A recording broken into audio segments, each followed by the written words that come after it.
Welcome to Special Stage and welcome to round one of the 2017 Motorsport News Circuit Rally Championship. As always, it's the Neil Howard Memorial Rally that kicks us off here at Oulton Park, and what an entry we've got to do just that. At Special Stage, we've also got something exciting to introduce you to, and that's our new presenter, Sam Coleman. Welcome to the team, Sam. Thank you very much. Very, very excited to be here, swapping the co-driver's seat for the microphone for a little while. And I mean, this championship, I'm really, really excited to be a part of it. It's definitely the UK's most exciting championship at the minute.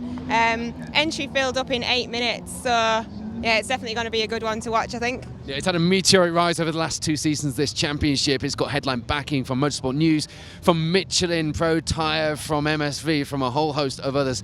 And as Sam says, the entry is cracking, as well as returning champions, returning rally winners, our defending champion Ian Woodhouse. We've also got 2 British touring car stars, Paul O'Neill and Adam Morgan in MX-5s, out there battling this weekend. We've got 9 stages to kick us off at round 1, including night stages, and then a fireworks display to end the first round in style. But right now that style is on the stages, as you can see. Let's join all the action right now. Here we go then, shiny new championship. Kev Proctor leads the way with Steve Simpson bringing a new car out for its first run on the stages. Event sponsor Graham Coffee rounds out our top 3 places, filled with previous event winners. We're in for a treat. On to the stages then here at Oulton Park, and it will be the early lead for Kev Proctor and Derek Fawcett. The rallycross experience really coming into its own on this mixed grip stage to start the day.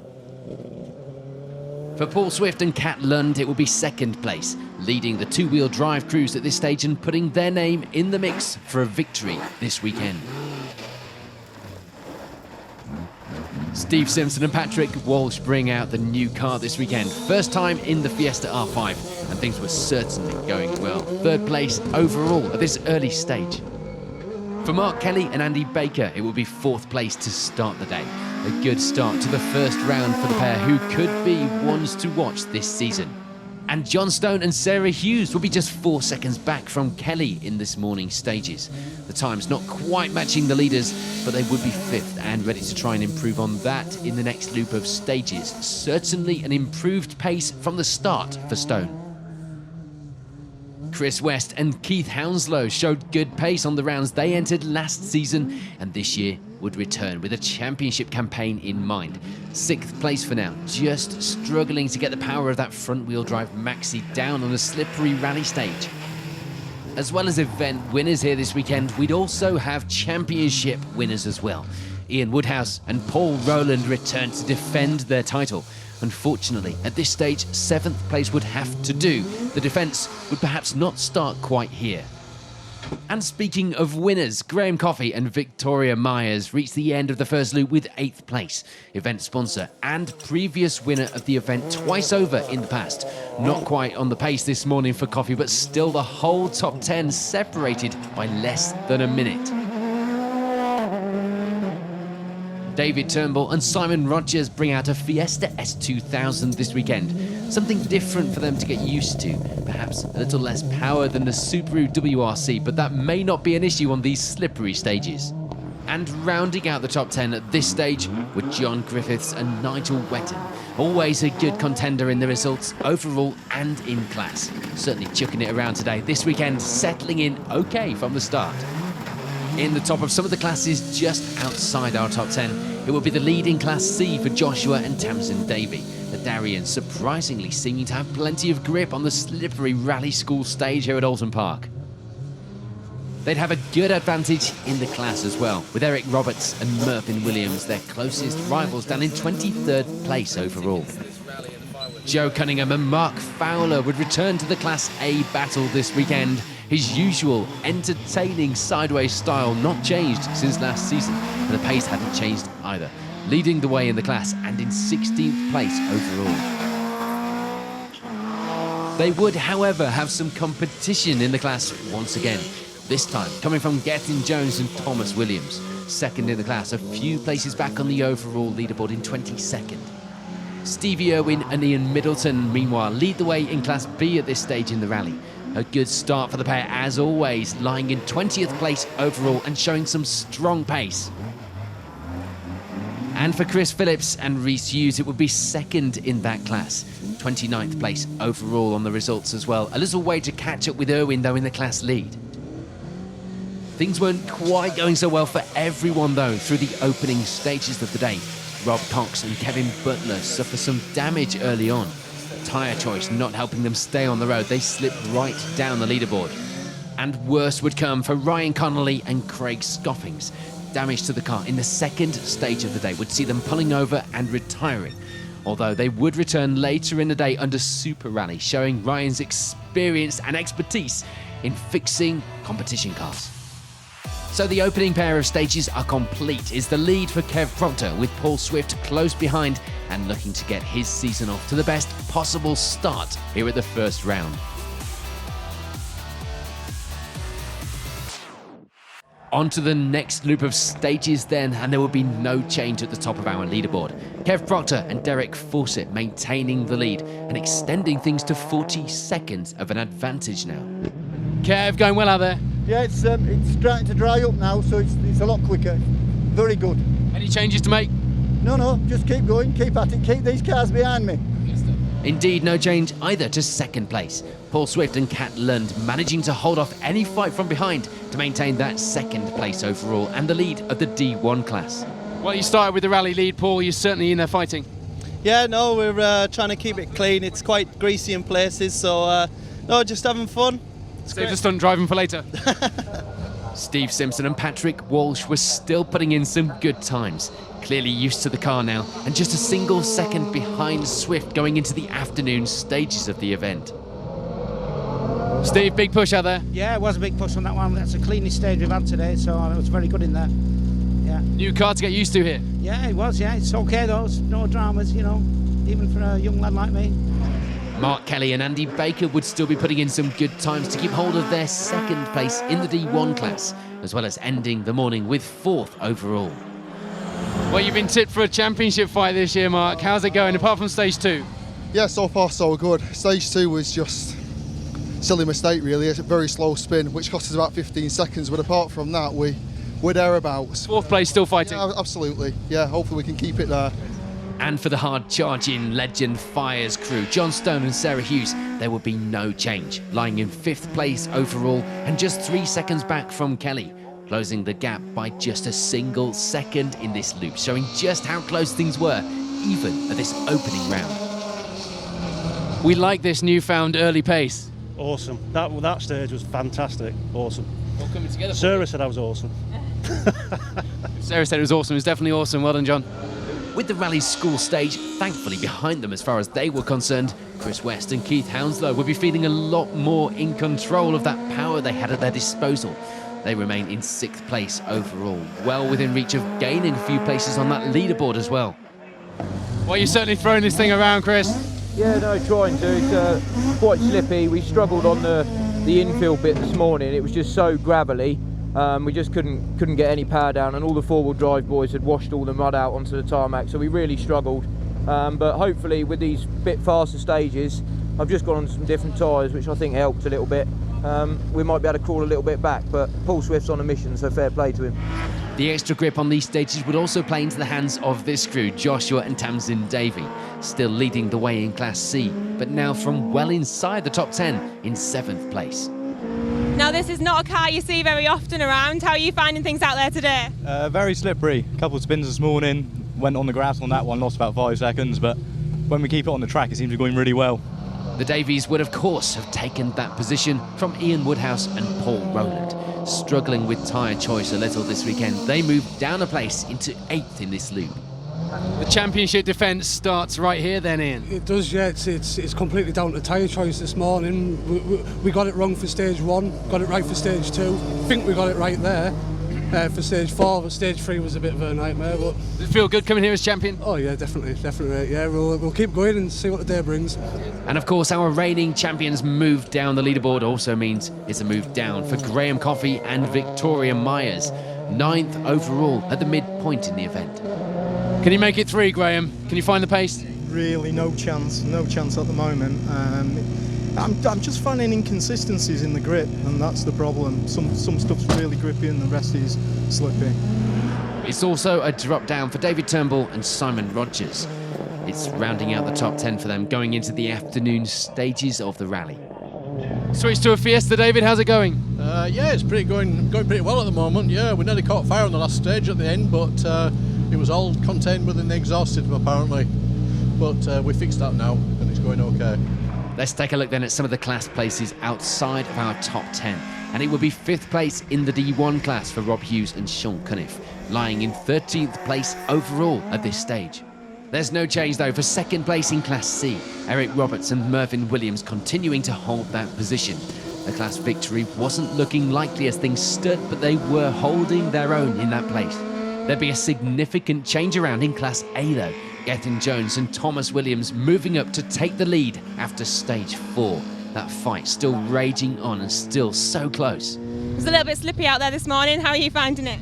Yeah, I think it's better for the front wheel drive cars and the low power cars to catch up with the fast cars really, and going pretty well.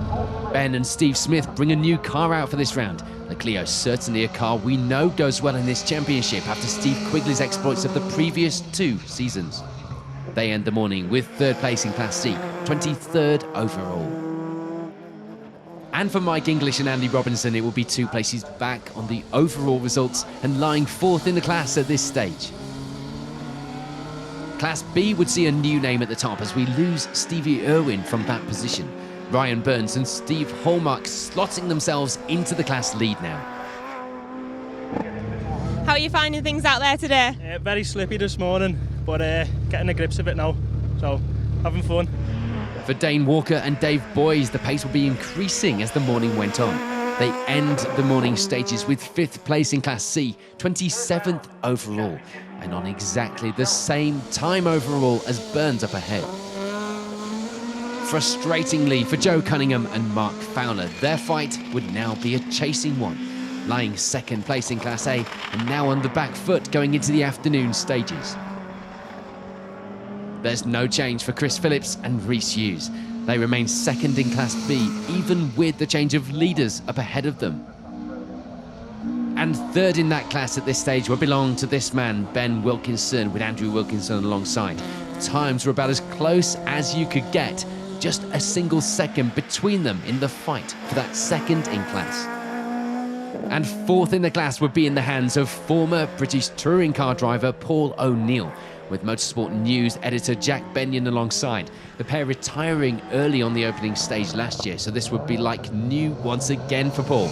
Out once again as well in that Paul Sheard run MX-5.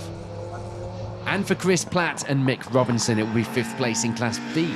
The Tigra, not the usual choice of rally car, but then neither was the MX-5, and clearly they were both working well and showing the variety that we enjoy so much in this circuit championship. The pair enjoying a close battle at this stage as well, with only 1 second between them. In Class A, it will be 3rd place in the class for Mark Addison and Ian Humphrey in the Puma. They end the morning with 57th on the leaderboard. Just behind them in the class will be Aaron Ricks and Rob Cook. Back out once again in the KA. Some changes, not least those wider arches for this year, and lying in 62nd place overall. And for Sam and Liam Johnson, it will be 5th place in the class, feeling that the car was a little underpowered in the class, but it wasn't stopping them from pushing the competition. So we reached the end of the morning stages and the results looked the same at the top, but the challenges were starting to take shape going into the 2nd half of the event.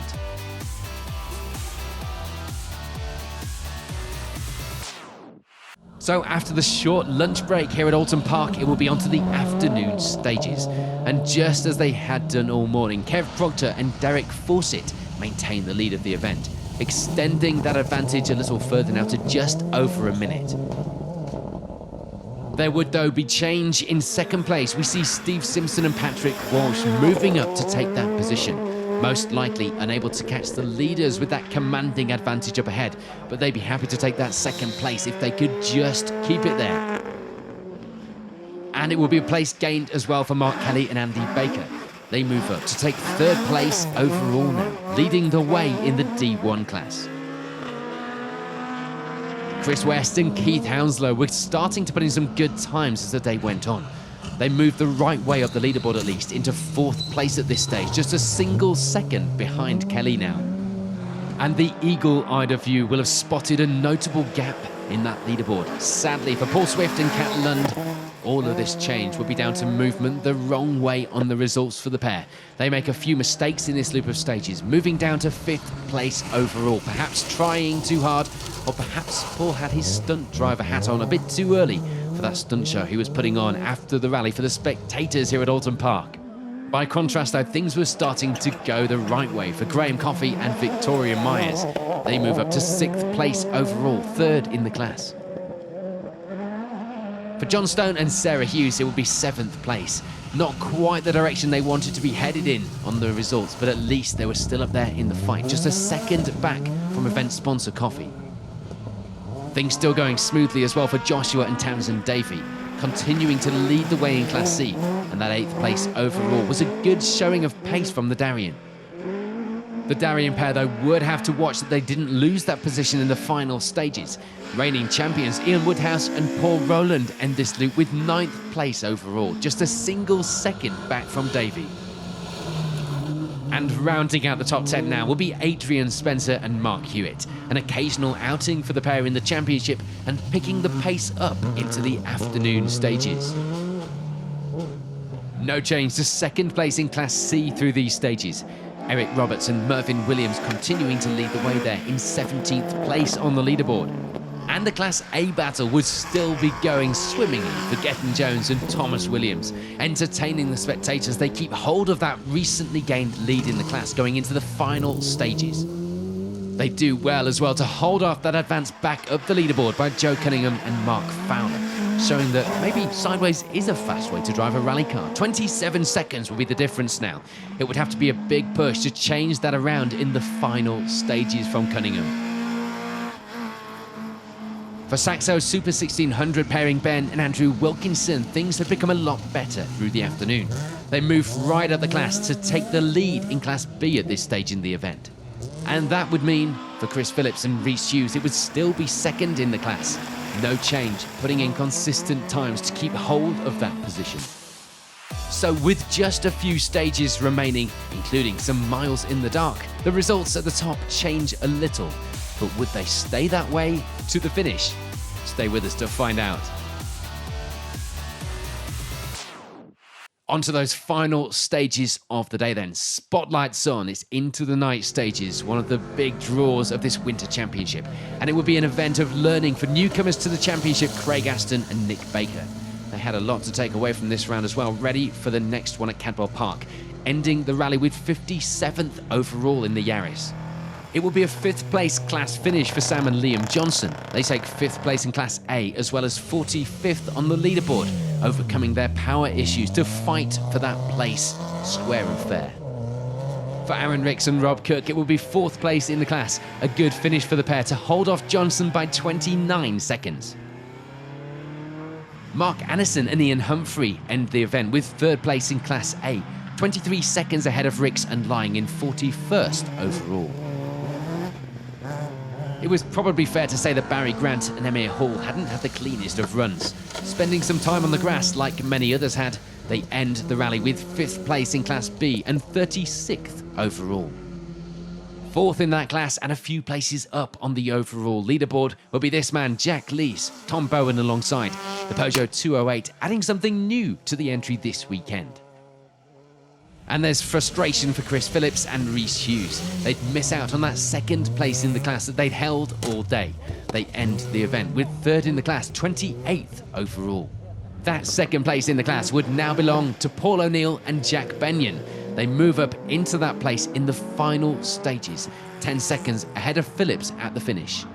And there'd be no change to the lead in the class either. Ben and Andrew Wilkinson keeping hold of that position to the end of the day after a sterling performance to take the Class B victory. For Mike English and Andy Robinson, it would be a familiar sideways style and a 5th place in Class C finish to end the event this weekend, 21st on the leaderboard. It's a last-minute change to the Class A results, which would see Gethin Jones and Thomas Williams unfortunately back down to 2nd in the class. A great performance from them, not victory as they were looking for and clinging on to at certain points, but a very good result this weekend.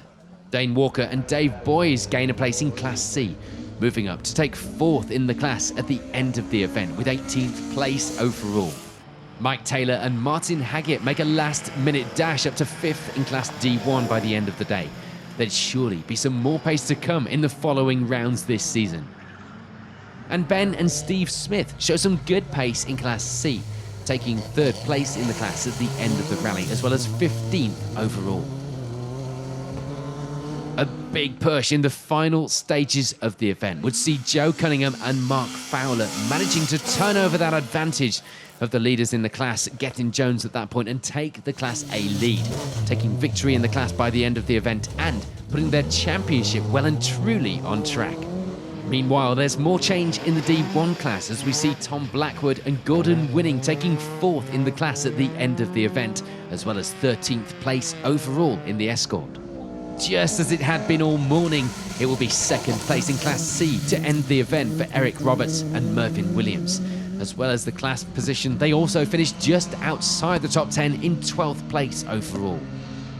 A bit of a change to the top 10 would see John Marshall and Scott Crawford rounding out those places through the final stages of the event to take that 10th place overall. And Subaru pairing John Griffiths and Nigel Wetton had been up and down the leaderboard all day, but they settle on 9th place overall by the finish, taking 5th in the D2 class. It wouldn't quite be the result that John Stone and Sarah Hughes had in their mind, but 8th place overall and 4th in the class, given the recent run of bad luck for John, will be a welcome finish for the crew on this rally. Ian Woodhouse and Paul Rowlands don't quite get the championship defence off to the start they'd have wanted either. They do, however, get themselves some valuable points with this weekend's 7th place finish. It would be a great finish to the event for Joshua and Tamsin Davey, a very strong performance, an unknown quantity in the championship, but we certainly know that Darian goes well after Ashley Field's attempt in the very first year, 3rd place at the end of that season. This was one that certainly looked like there could be a challenge if they return for more rounds in that Darien this season. And for event sponsor Graham Coffey, with Victoria Myers alongside both previous winners of this event, it will be 5th place to end the rally. Not the victory that they were looking for then to make it 3 for Coffey, but a good end given the competition and the conditions here today. Frustratingly for the spectators, as far as the championship battle is concerned, we lose Paul Swift and Kat Lund from the D1 class and from 5th overall. Gearbox problems putting an end to their day. For Mark Kelly and Andy Baker, it will be 4th place overall. Not quite managing to keep hold of that podium, but it didn't matter. The results this weekend would mean a great start to their championship campaign. And indeed, it would be the perfect start to the championship for this man, Chris West, Keith Hounslow alongside in the 306 Maxi. The final step on the podium and class victory, but more importantly, the points in the championship would set them up nicely going into round 2 in the Lincolnshire Wolds. But back to this weekend's overall results, and it will be a 2nd place finish for Steve Simpson and Patrick Walsh. The new car working well, there would likely be plenty more to come from the car and crew on future events. So all of that means it's a flawless performance and victory for Kev Proctor and Derek Fawcett. They led from the start, ending the rally with over a 1.5 minute lead. A great win for the pair here at the opening round of the championship. So confirmation then after an exciting opening round of the final results, and that victory for Proctor. But it's a significant podium place for Chris West going into the 2nd round of the championship at Cadwell Park on the 19th of November. Kev, Derek, what a day. It started with you overturning a deficit and you haven't looked back since then.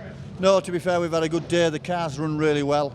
It was very slippy in the morning, and the 2-wheel drives, lads just give us that kick up the bum that we needed to get our finger out. And to be fair, it's gone great all day. Some drama last minute for you, Derek. Yeah, he still managed to injure me. Thought we had a clean run, but yeah, on the last stage, under the bridge there, wiped out the chicane. So yeah, a few bruises, but yeah, good day. One of those where you're thinking it could have actually changed in that moment. Yeah, certainly, but where we were coming off the loose on the last stage, it was right in the braking area of the chicane. Well, I just we hit the mud and that was it. I was just going a bit too quick to do anything about it. Everybody's dragged on the last 4 stages, you know, so. Well, all we need you to do now is come to Cadwell for round 2. I'm aware that's the only trouble, so it's a shame, but yeah. Find yourself a co-driver, Derek, and we could be on. Well done, guys. Fantastic result. Can I just thank my sponsors, Proctor's Coaches? Thank you. Well, guys, there were times when I wasn't sure you were going to make the braking, let alone anything else. You've been pushing today. We've been trying, yes, especially with a new car, so he's trying to find the braking point kind of thing. So it's been a good day, to be honest. We learned quite a bit with the car as well, so it's been good. It hasn't taken you long to gel in that car, Patrick. No, and fair play to the car. It's very, very good. The R5s are very good cars. And like I said about the braking, the brakes on them are amazing, the handling on them are amazing, they do what you want to do. So yeah, you get into it, you'll soon get up to speed. Can we expect to see you, seeing as normally it's rebuild time when you finish this rally, as the car's nice, fresh and new, can we expect to see you later in the championship? We might do, we're going to have a think about it, go away now and have a think what we're going to do, so who knows, it might come up, we don't know. We've enjoyed it today, that's for sure, kind of thing. I've heard Cadwell's nice at this time of year. Is it? Nice and slippy. Cheers guys, well done. Thanks for cameras. Thank you. Well, front wheel drive fighting amongst all this competition today, that is not a bad result, and you've had to fight for it, haven't you? Yeah, we have. We didn't get off to a great start this morning. The gravel bit really sort of knocked me back a bit. We were just struggling. There's no grip at all. But once we got past that, and obviously I was dreading it, running it later on the other opposite way. But to be fair, we pushed on. We made a lot of note changes and speeded things up. And yeah, we just found it somewhere. Not sure where, but no, it was brilliant. I enjoyed it. Keith, we know from the past that this entry never always yields names that will continue to do the championship. This could put you as a front-running championship contender after round 1. It's a good start. It looks very promising, yeah. That's what we came here to do, and we've done what we achieved. We've done what we set out to do. So yeah, we're very happy, aren't we, mate? Yeah. Very good. More than the strong performance today. Well done, guys. Thank you. Cheers. Very much. Cheers. Well, what an opening round that was. Fighting till the very end, right through the field. I think we've got a taste of things to come for the 2017-18 Motorsport News Circuit Rally Championship, and I cannot wait to do it all over again so soon, Sam. Absolutely, we will see you all at 2 weeks' time at Cadwell Park for the second round of the championship. More fireworks and more hot rally action from Special Stage.